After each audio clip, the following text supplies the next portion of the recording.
Alright, so now let's get started on painting this. So this will be quite exciting, and we're first going to start off with the skin.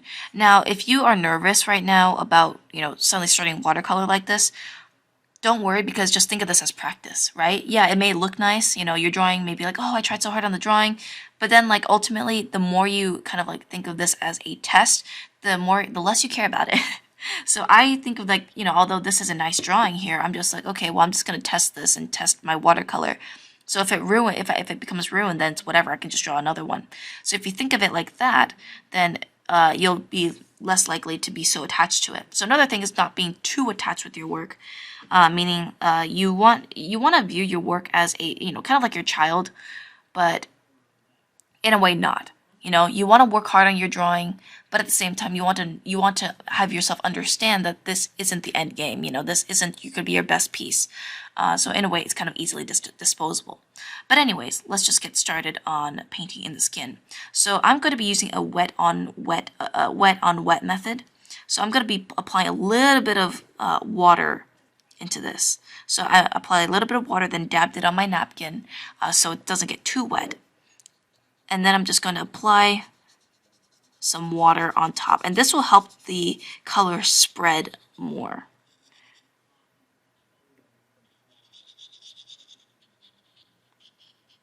Now I'm going to take a light orange. So this is the light orange that I am using. So this is my 067.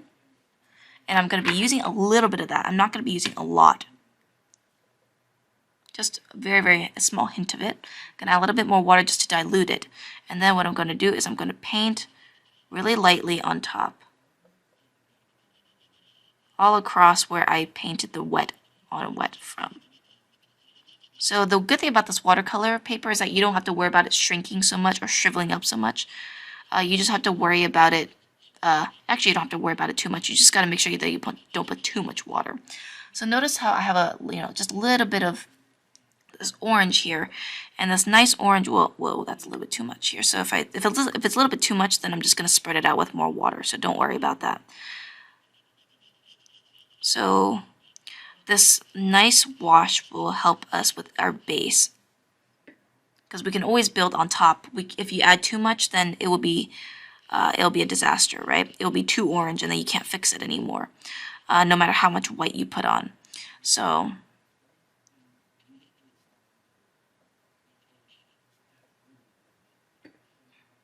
this is a good orange to work with, because the lighter, basically, a fair skin tone is basically orange that's, kind of lightened up.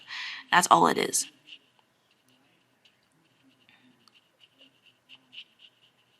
So if you want to add a little bit more saturation up on the top of the head, that's actually a good move, because that kind of shows a little bit of gradient in the skin. So you can feel free to do that. So I'm doing that just because it looks nice. I also like to add a little bit of saturation around the cheeks. Kind of around the cheeks here. Kind of add it, it's almost like you're applying some makeup here.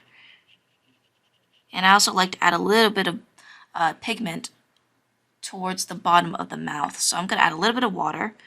I'm going to dilute it a little bit, and then I'm just going to go ahead and paint really, really softly.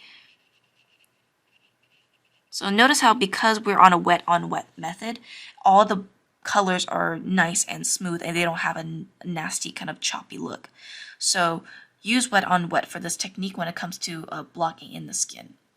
So now let's go ahead and wait for it to dry. Now this might take, maybe a few minutes. If you want to speed in the process, just go ahead and blow on it, like just kind of blow on the paper and wait for it to dry.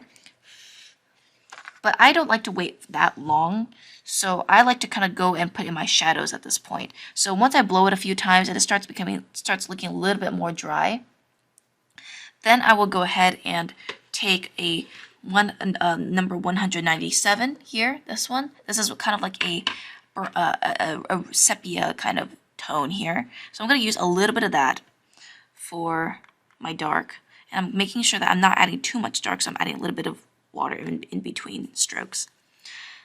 And then what I can do is I can take this, and I'm going to draw the shadows underneath the hair. Now if you have a palette with you, you can also use that as a different color. Just to put a place to put your color. So make sure it's not too dark, or else it will look a little bit weird. It will look kind of too contrasty. You want to make sure that it's contrasted enough that you can see the difference in the value. So about this level is good, and this level is a little bit pushing it, but it's still okay. It's still acceptable. So by now, pretty much everything like this has been dried. If you want to blend the two colors, you can add a little bit of water and then just kind of paint in between, and that will help blend a little bit more.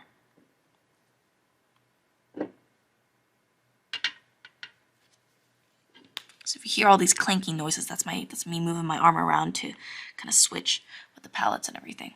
So I'm making sure that my color isn't too saturated, especially when it's a brown color like this, because then it'll look like that.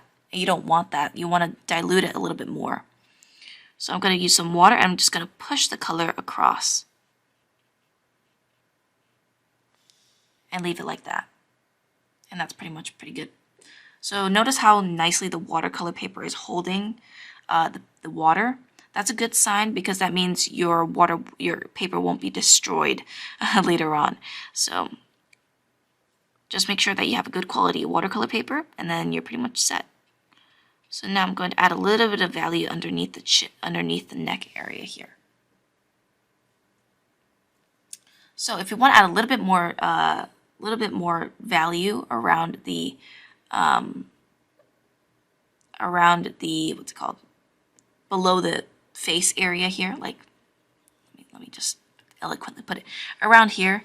If you want to put more pigment down here, you are good to go for that. You just need to make sure they have a good amount of water and a good amount of pigment so that it looks light. So I put a lot of water and a little bit of pigment, and I'm just going to brush over very, very softly. Almost kind of like a circular motion. And if I want to blend it a little bit, because this looks a little bit choppy now, I can add a little bit of water in between. So I'm going to add a little bit more pigment along this area here, so it looks like there's a gradient on our face. So then it'll start looking more realistic. Not realistic, but just more like alive rather than just flat.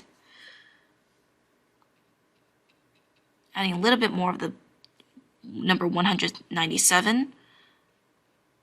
You can see that because it's not completely dry, it bled through a little bit. Now, you don't have to worry about that too much if the color is kind of faint. You can just always add more water, or just kind of blot it out using your paintbrush, and then you'll be fine. So now let's wait for this to dry. You can blow it if you want. Actually, I'm going to add a little bit of shadow along the eyelids here, because that's usually where some shadow goes. And now you can just blow it. So don't mind my blowing sound effect here.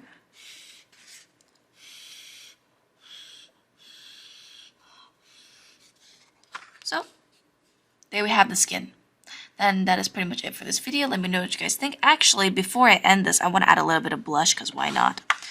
Now, if you want to add blush, you want to make sure that, once again, your brush is quite wet and that you are on.